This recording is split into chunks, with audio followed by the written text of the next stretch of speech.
Hey guys, I'm out here at a house in Wycliffe. We just started another one. We just purchased another one. But one thing you want to do with rental properties, one thing you don't want to do is over rehab them. You want to get them to a point. This one's going to be a $1,650 a month rental, and we're adding a bathroom. But you know, the paint needs to be in there and stuff of that nuts. But you don't need to go nuts with granite countertops. Now this one had nice granite 3 cm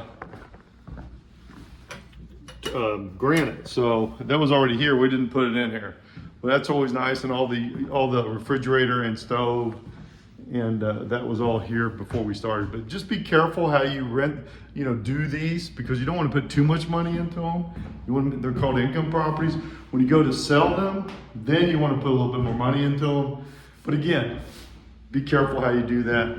Make sure you have a good rehab crew that gets things done and gets it done quickly and on budget. 216-703-5740. I'm Brent with Key Realty. We've done like 1,200 homes.